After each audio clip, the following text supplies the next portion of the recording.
good. Okay, where I was going. All right, so first of all, let's just talk about, first of all, how would you want to be supered, Liz? It would be great, depending on kind of the direction that we go, to business editor, Shreveport Bossier advocate.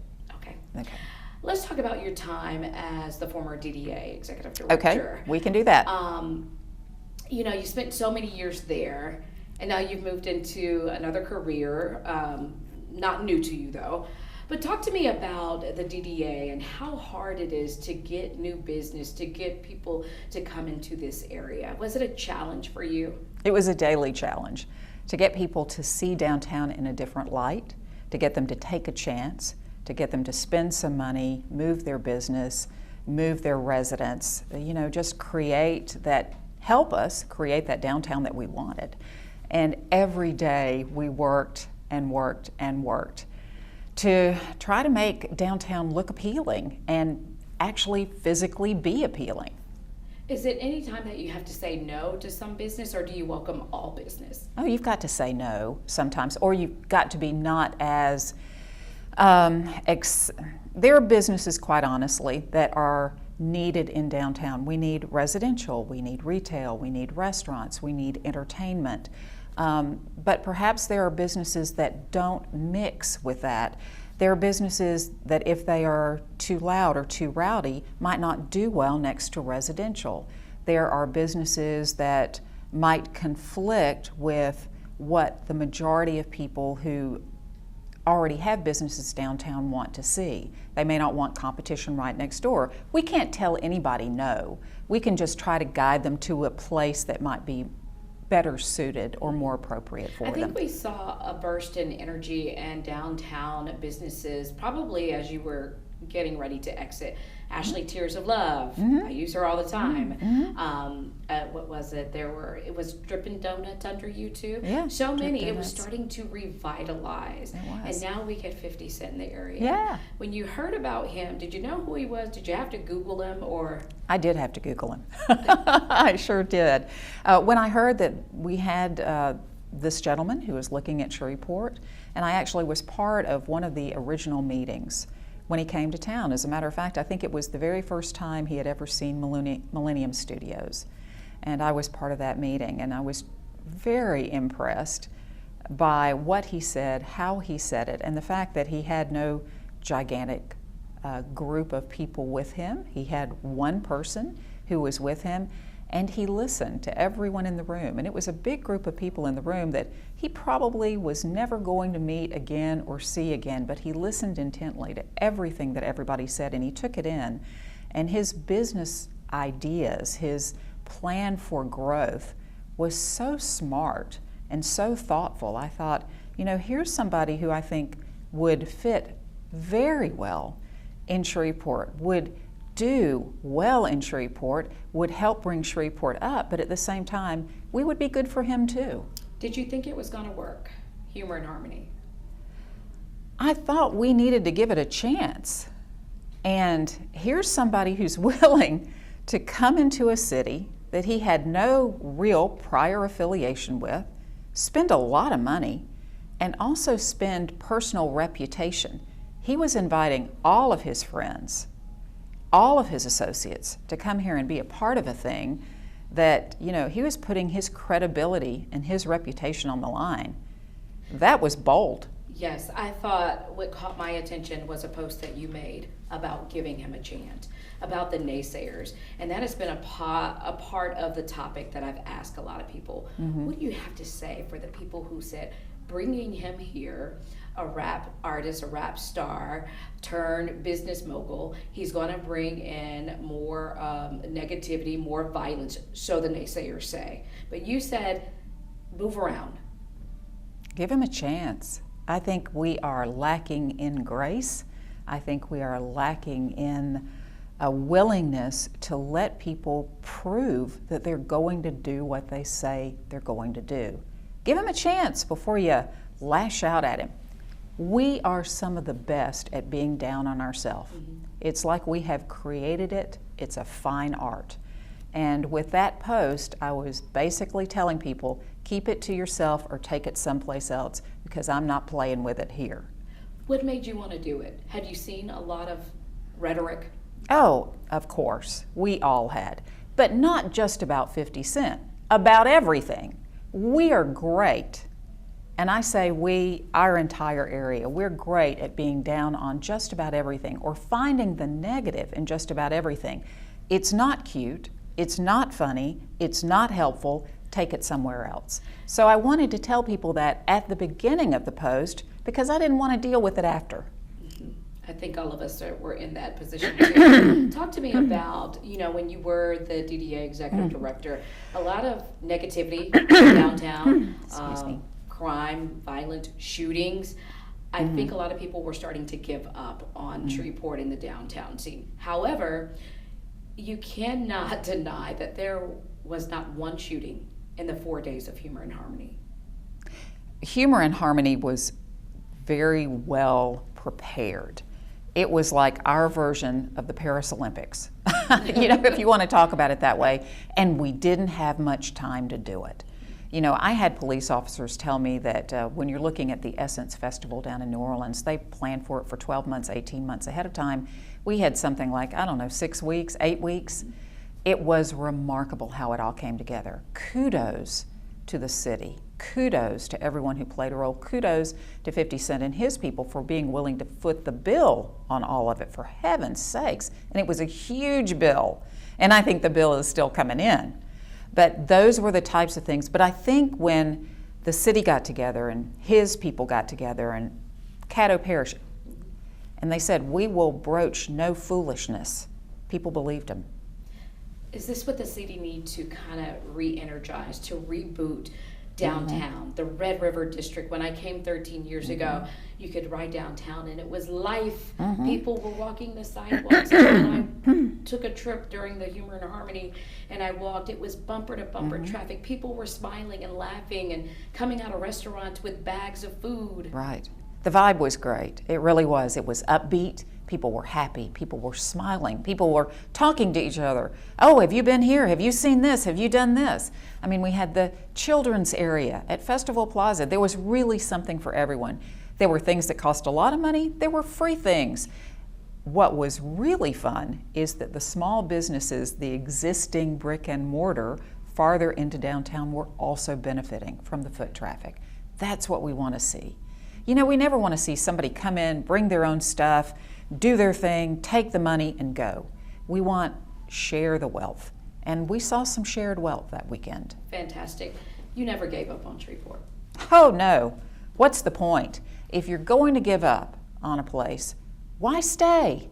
We all have opportunities to go other places, do other things. If I ever for a moment gave up, I'd be out of here. I'm not out of here yet. All right. Anything, Bubba? She hit everything, huh? Yeah. Other than the fact that I had the big frog, you'll have to cut the big frog out. How about one of the things, and I'm lifelong, and this is the question when I've had the opportunity to ask just about everybody.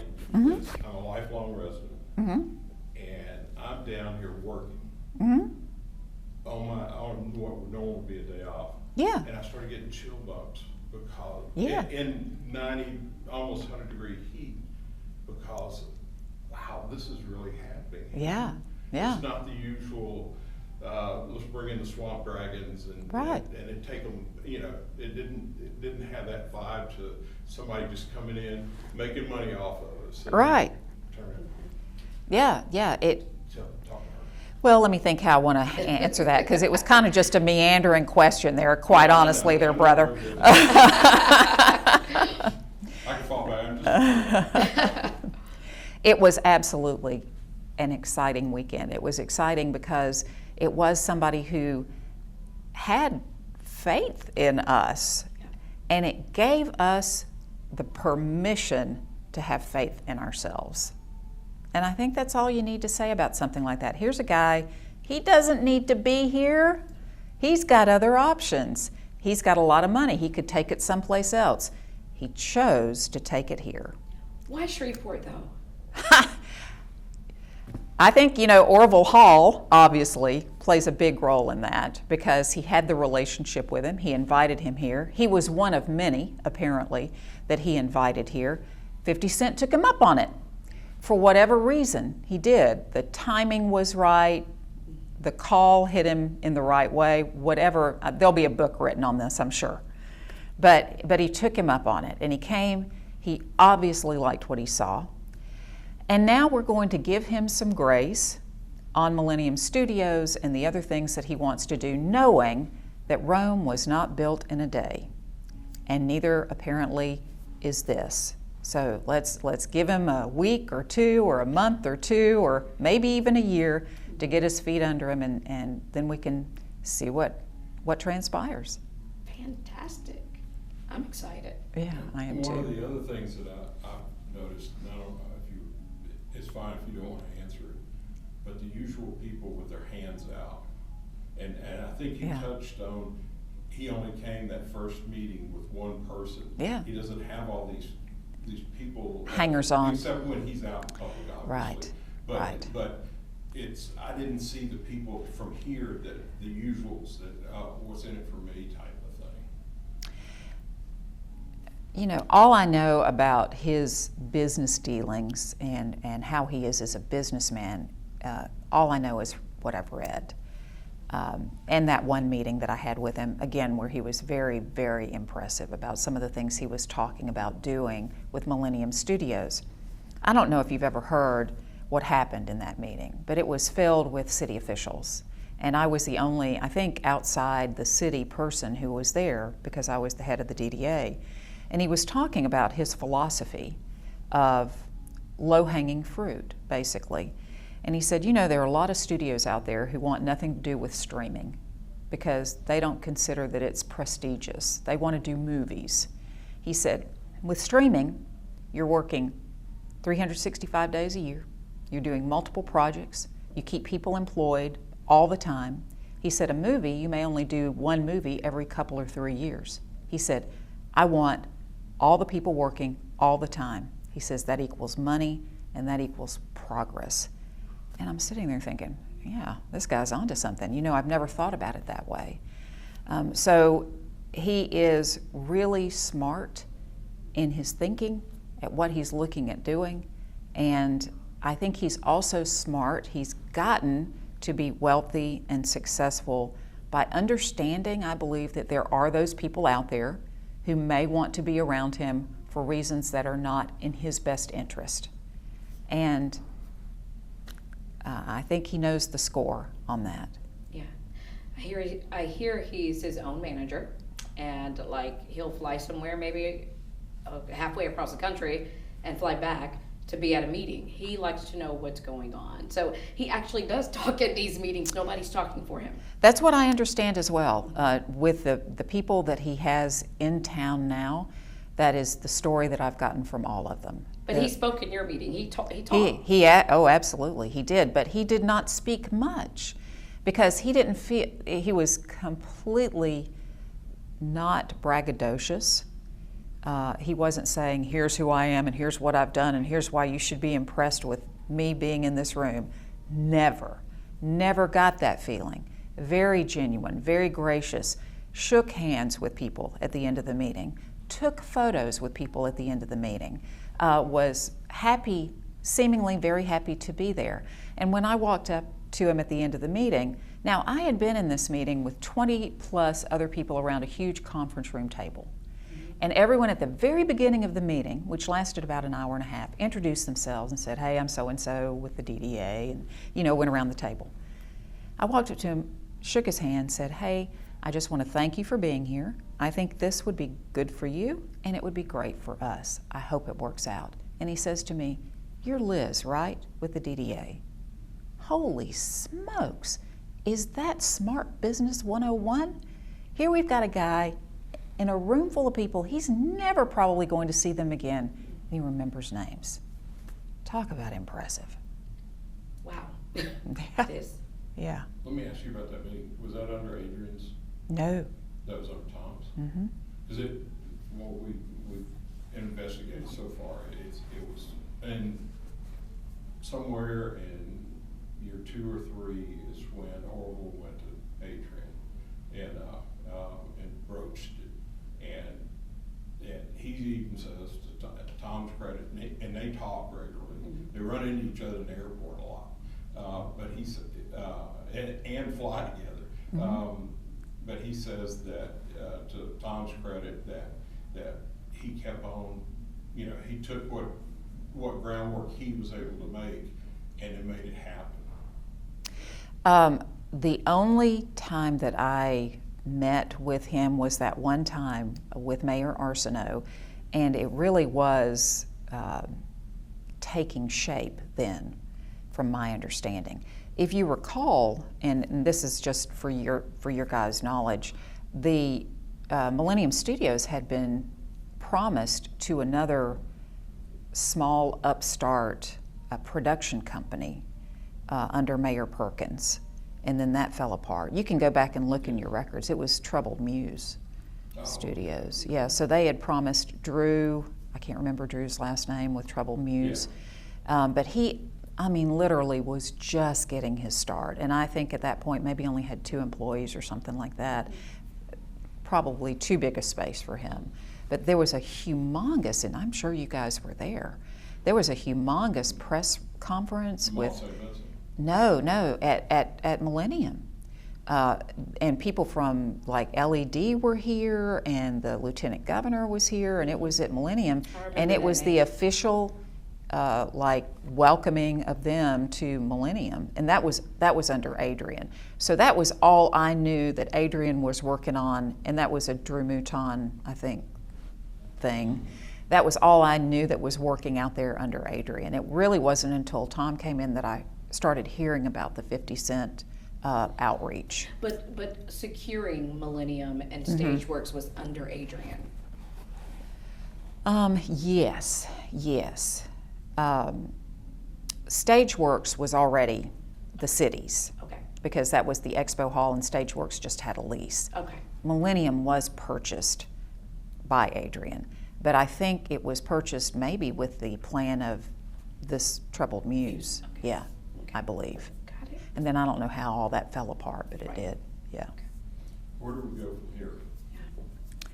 Well, hopefully we go up. That's where we always like to go. Hopefully things work out, I think, like Mr. Jackson would like for them to, because he's a good businessman, and good businessmen like to make money, and they like to have their properties working for them.